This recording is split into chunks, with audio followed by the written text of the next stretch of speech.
With Chapter 17 of the Dragon Ball Super manga by Toyotaro, Toyotaro takes the series and the story in a somewhat unique and unexpected direction. The beginning of this manga chapter doesn't really diverge too much from the anime.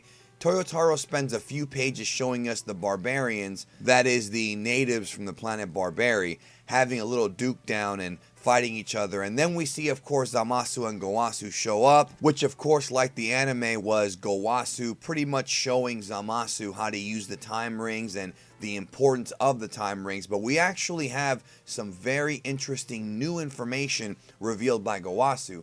In the manga chapter, Gowasu reveals, just like in the anime, that the time rings are almost never used and that you have to be very careful with using them because you don't want to mess around with time travel, and traveling to the past is forbidden. Now, what's very interesting in the manga version is that Gowasu, just like in the anime, talks about how a mysterious fourth time ring appeared. And the thing is, in the anime, if you remember, he talked about how some idiot must have made this fourth time ring. But in the manga, he has a few extra lines where he's talking about that the first time that a timeline shift happened, the first time a new timeline was created, was by a mortal from Universe 12. Now, before anybody says anything, Universe 12 is not Trunks' future. Some people still are confused about this. The universes and the timelines are two totally separate things. The 12 universes themselves exist in all the alternate timelines, but according to what Gowasu says, the first instance of time travel in history was not future Trunks, it was some mortal from Universe 12. Now, will this be a talking point? Will this be a clue of a future arc possibly?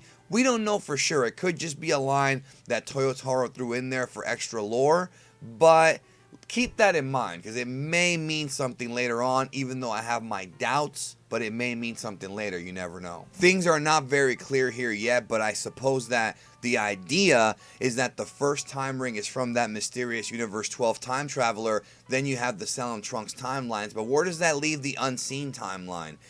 I'm not really sure, but I suppose if you don't count the main timeline, then perhaps it does kind of make sense. But I'm going to wait for the next few chapters before really coming to a conclusion about this because it's still very early on. And surprisingly, just like in the anime, we have the scene where the Barbary tries to attack Zamasu and Gowasu and goes on a rage, and Zamasu cuts the Barbary in half in the manga, just like in the anime. And just like in the anime, they're building up like tension between Zamasu and Gowasu because Zamasu is starting to really refer to mortals as being trash and being beneath him. Meanwhile, Gowasu is like, yo, you need to calm down. Same thing as in the anime, but it seems like in the manga, he might be seeing earlier signs of Zamasu's eventual psychoticism. Then we go back to the present and the big manga panel that everyone's talking about. That's right, folks. The team, the Dragon Team, the Z Fighters, whatever you want to call them, are playing Mario Kart. Or at least Toyotaro's twisted manga Dragon Ball version of Mario Kart.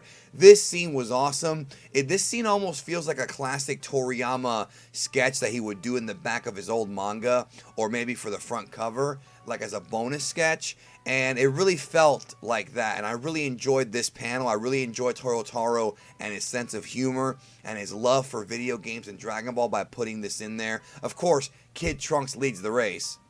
And it's these little scenes right here and Toyotaro's love for the craft that really make me always come back and read this manga each and every time that it comes out, because it's cool stuff like this that makes me, makes it different. My favorite all-time scene, of course, is when Beerus takes the lead and Trunks is like, and pulls out an actual turtle shell.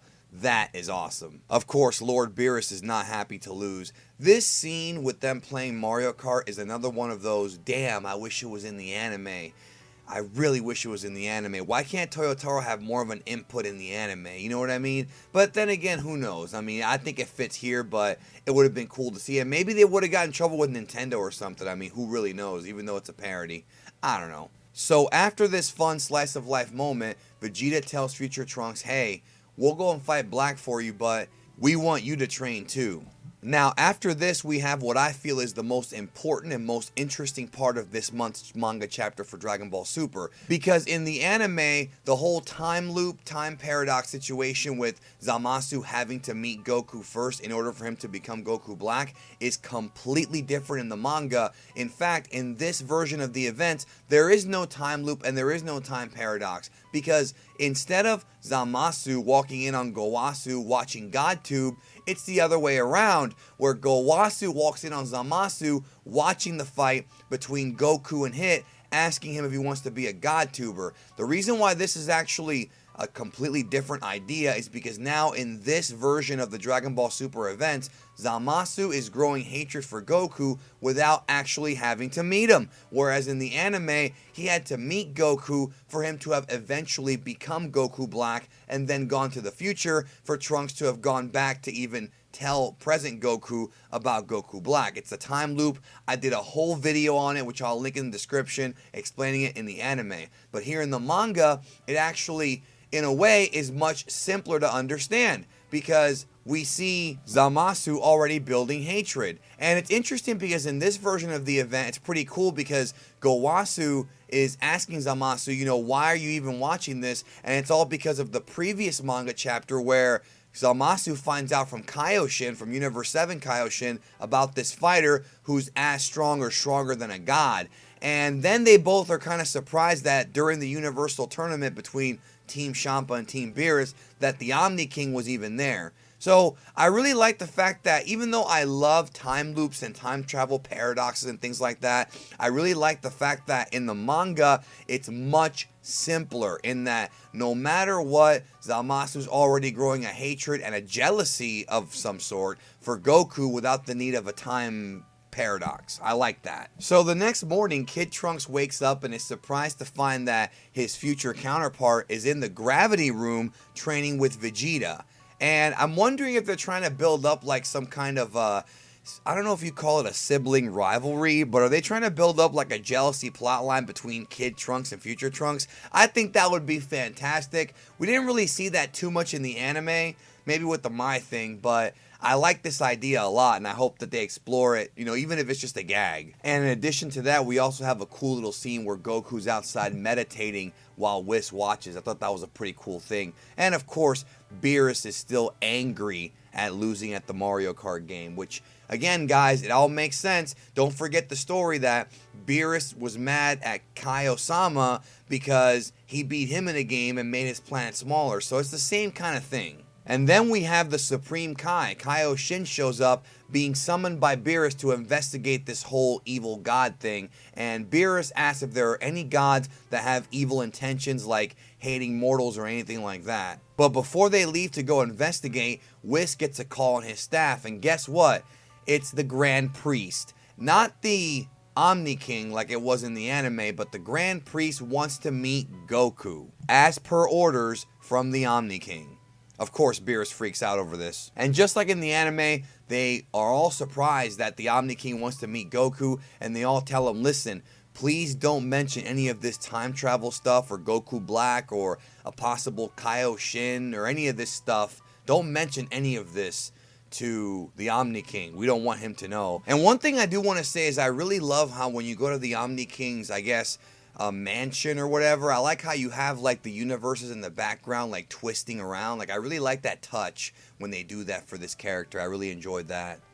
So like in the anime, Goku is greeted by the Grand Priest, and he, of course, he informally says, yo, you know, because it's Goku and he'll never change. And that, of course, freaks everybody else out because, hey, you should be respectful. This guy's one of the top 5 fighters in all 12 universes. You got to be nice to him. Now, it's interesting because we actually haven't seen the scene yet of Goku receiving the Zeno button. And I'm presuming we're going to see that in the next manga chapter.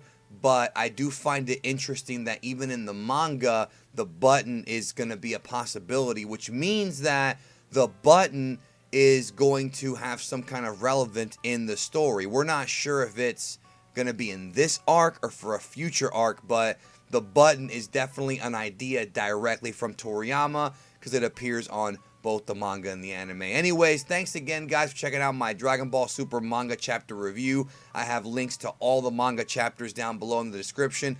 I enjoyed this manga chapter. I thought it was not as good as the last two. I thought it was kind of, it was good, but I don't think it was very good. But I think they are doing a good job of changing things up so that it's not exactly like the anime. And actually, the manga seems to make a little bit more sense. So, thanks again. Talk to you down the road.